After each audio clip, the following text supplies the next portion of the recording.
Hello everybody and welcome back to Broken Brand, and it appears that Warhammer 40k is healing itself. And this comes from a broader issue, and there's a lot of nuance, I think, to it, and there's a lot of division around what's going on.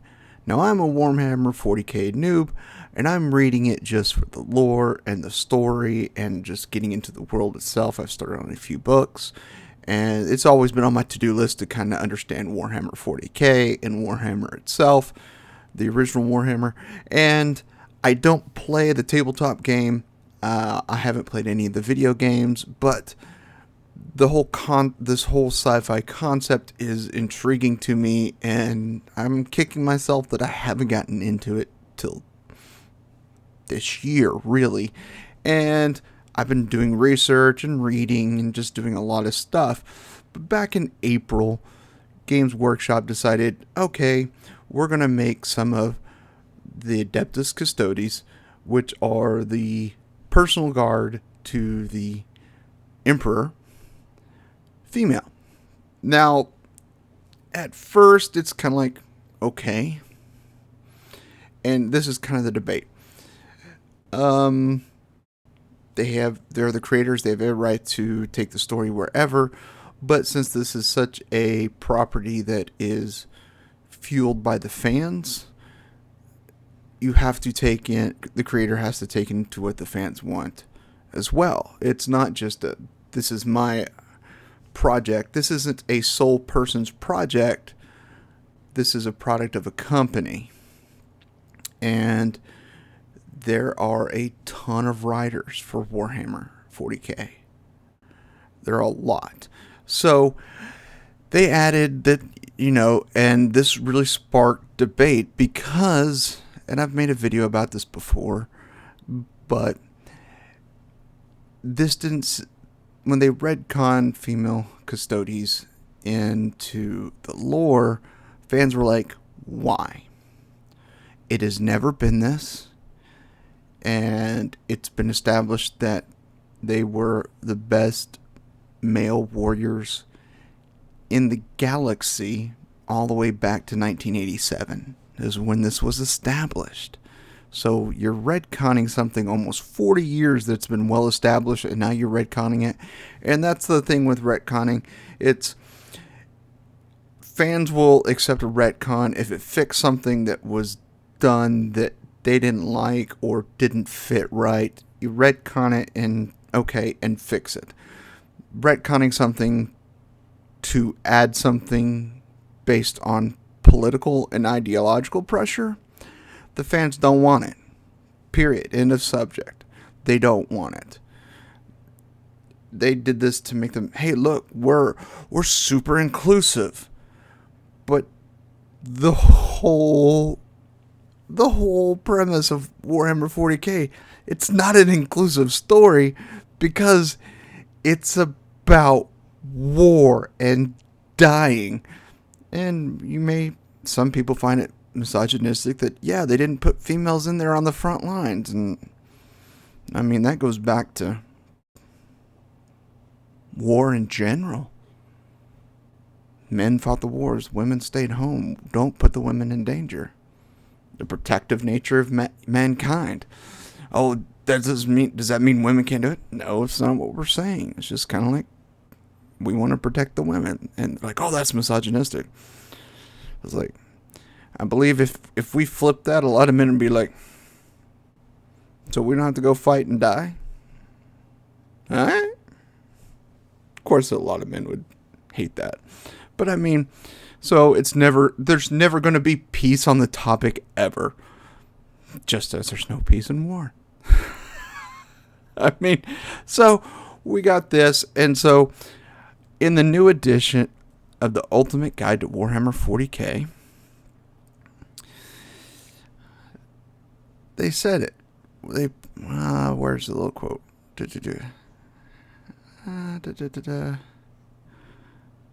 Was it there?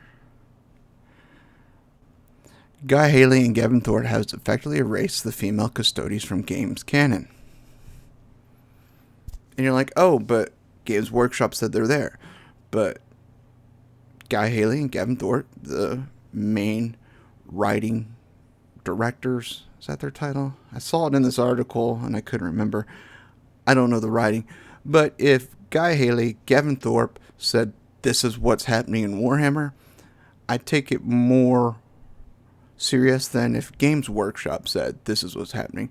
Just as I would if Josh Reynolds, Dave Abnett, Graham McNeil, David Annandale, LJ Golding, Tony Bui, Nate Crowley, Nick Crime, Matt Westbrook, Steve Lyons, Ben Counter. If any of these writers said this is what really is happening in Warhammer, I take their word over it versus what the company says. Because these are the authors that have been writing about Warhammer for decades.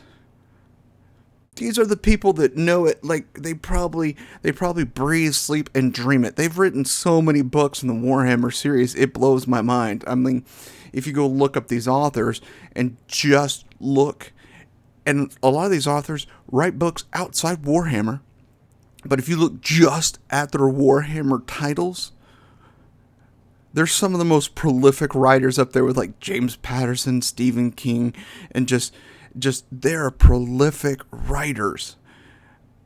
They just write a ton. These are the authors that know Warhammer better than anybody. With the exception of probably maybe a few dozen fans probably know it a bit better. Because they read everyone's stuff. But that's the thing.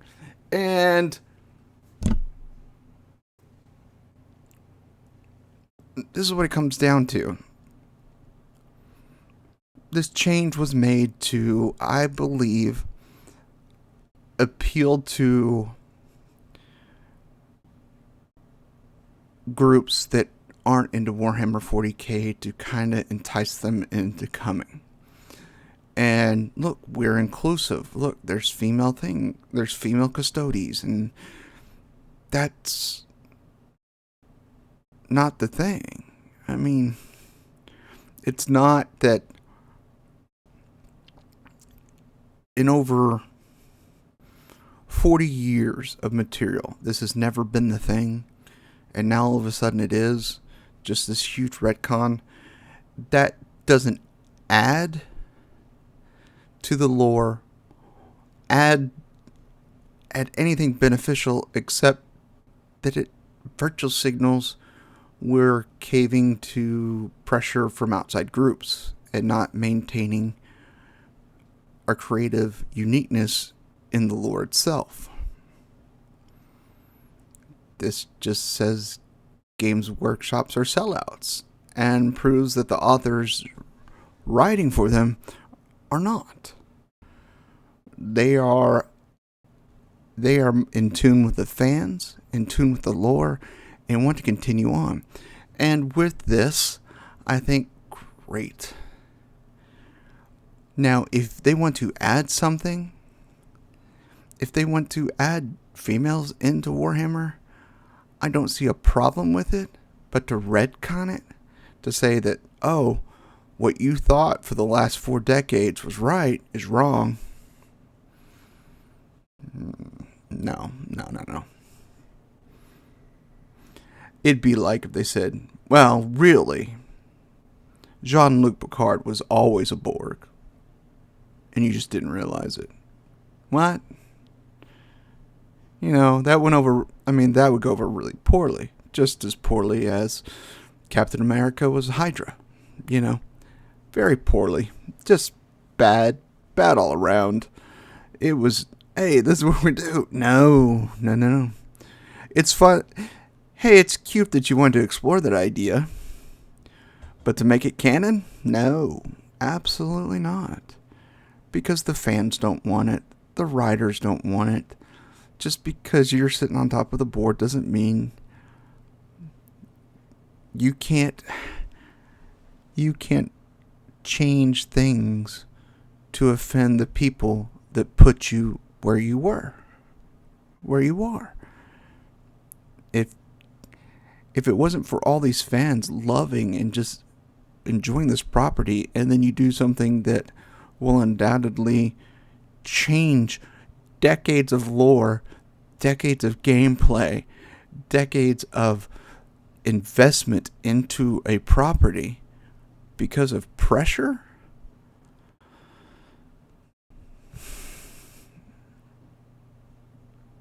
That says you're for sale and you have no commitment to the fans, you have commitment to the dollar.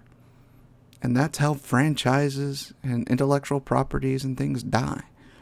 It becomes all about the dollar and not about the people who consume it. If you think I'm wrong, take a look at Disney. They're a swinging pendulum of this. They listen to the fans and give them what they want. Oh, it does great, but we're doing this ideological thing. And oh, it did terrible. Oh, we did this. And I mean, they're almost schizophrenic in the way they're doing things right now. And you can see it. And they're like, oh, we did. Oh. And it's just bizarre. And they're like, oh, but we're still making money. Yes. Well, Disney has such a diverse range and fingers in everything that yes, they can still make money if they make bad decisions. But Warhammer is a focus group of fans. New fans will come in.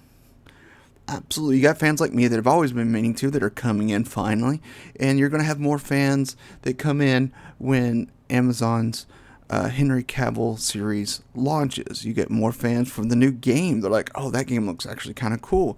With Space Marines 2, you got some more fans coming in too. And you got slowly, you're building and you're trying to, but the cash grab like, oh yeah, there's females in here. Why? Why would you put females in literally the most horrific, warring battle scenes that I've ever read or watched? Why? Now, I don't know any female gamers that that play Warhammer video games or tabletop and that would be like, yeah, I want representation on the goriest battlefield where I may be dismembered, tormented, and thrown into a dreadnought to be tortured for all eternity until I'm completely destroyed. That sounds horrific. But I want to be in that representation. If you're out there, please let me know, because I have some questions. I really do. That's the most important thing you think needs to be in Warhammer. I have questions. If those people exist, I really do have questions. And it's kind of like, and there's a lot of fans that are like, oh yes, this is a mainly male-dominated fandom. Yes, it is. And some of them are like, can we just have one thing left where we can get with our buddies that isn't poker and have a good time, play some games, just be ourselves, smoke a few cigars, and just have fun without another group invading our space? That's what I've seen a lot of arguments online about, is like, why do we have to have this? We were fine, we were happy, no one was offended, and now you're changing it to take away one of the few things we have left. And yeah, there are men that just want to have their space. Leave us alone. Let us have this thing. We're not anti anything, but leave this for us. And that's a valid argument, I think. I'm not saying it's a correct argument. I'm saying it's a valid argument, though. 100%.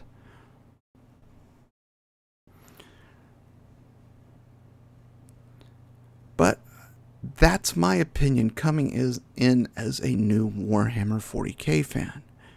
Now, I gotta call my buddy James and get his thoughts on it, because he's been playing this since probably the mid 90s. He's been playing the tabletop game since the mid 90s. I need to call him and get his opinion on this.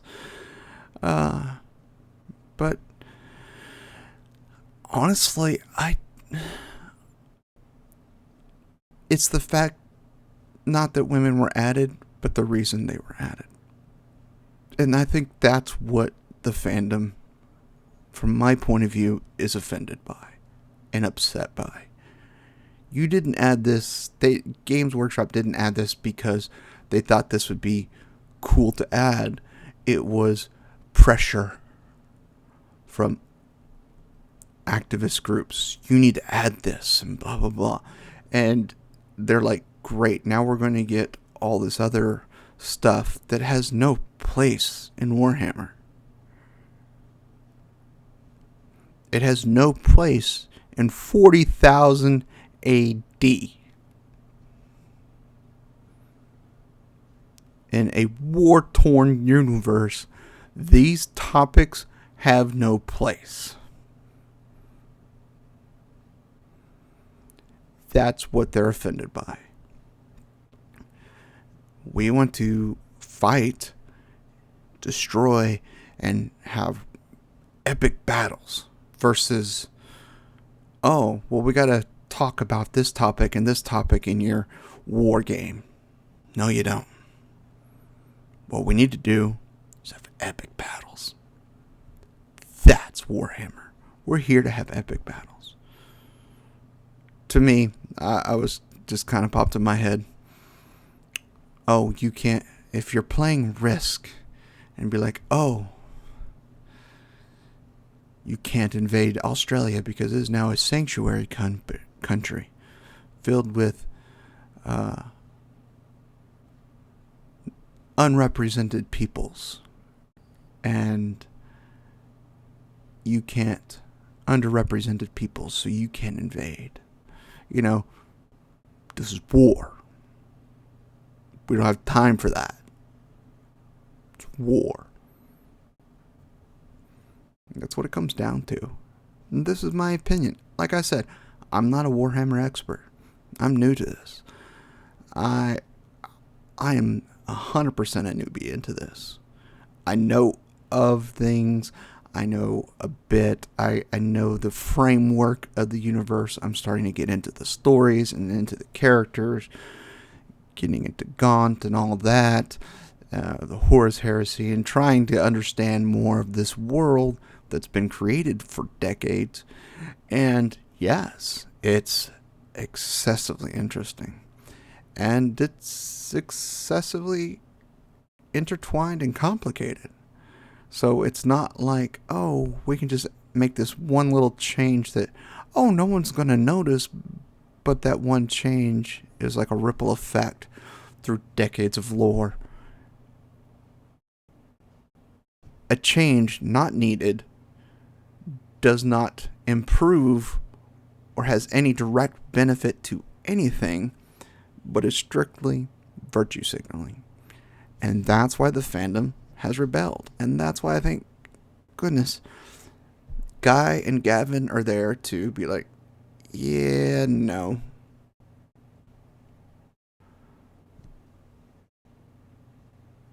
Why? I mean, that's just how it is. So, it looks like Warhammer may be healing itself from its virtue signaling based on the authors, the writers, the fans, and not the board sitting at top just counting their money. The fans have spoken, the writers have listened, and maybe one day those in power over the property will fully understand. But I won't hold my breath because it's been a minute and Disney hasn't figured it out yet. And they decided to put Mufasa up against Sonic 3. clearly oblivious to the world around them. They got to step outside their boardrooms and see what's really going on in the world. Just like Games Workshop. They need to stick their head out their window and see what's really going on. So with that being said, that's my thought. Yay, Warhammer's healing. And I'm just thankful for it because now I don't have to mess with this as I'm getting into Warhammer. Hey, I got to learn all this. Oh, wait, what was that Retcon? So what does this mean now in this book I'm reading?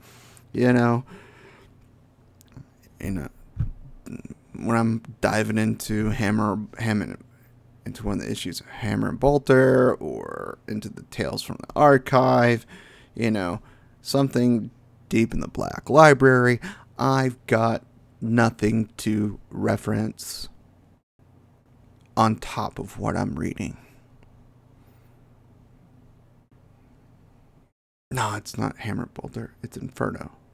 Where's Hammer and Bolter, the magazine? See, I'm a newbie. I'm still learning. Don't get me wrong. I'm still learning. Is Hammer and Bolter the magazine? Yes, Hammer and Bolter and Inferno are both two kind of magazines. I think they both are. Maybe. Like I said, still a newbie, still learning, but it's glad to know that, the fandom is healing. The fandom is healing the property because that's what drives a property, is the people who purchase and interact with it, not the people at the top that think they pull the strings. So with that being said, thank you all for stopping by. Please leave me comments, and please also leave me your book recommendations for Warhammer. I've picked up a few from my last video. I haven't opened. Shipping has been insane over this Christmas week. Like, everything I've ordered is at least, hey, it'll be there in 2 days, and it's taken 2 weeks. U.S. Postal Service is a bit nuts. But please leave me your book recommendations down below. That way, say, like, this is the one I think you need to read, or this is the Space Marine book you need to read, or if you want to learn more about dreadnoughts or anything else, this is the ultimate one. That's, please do. There's so much I've got to learn about the Eldar, about the Alpha Legion, the Ultramarines, the Space Marines, the Salamanders, I've got some books on Gaunt and the Horus Heresy that I'm going to get into, and I'm not even sure how many Inquisitions there are in Warhammer. But please leave me your book recommendations down below, so I can get my hands on them. And I like to get physical copies, but if I can't find one, I'll just purchase the Kindle book and just drop it on my Kindle and go from there. But please let me know what your book recommendations are as someone who literally has never played but is getting into it. I appreciate it. So until next time, my friends, as always, I love you all, and there's nothing you can do about it.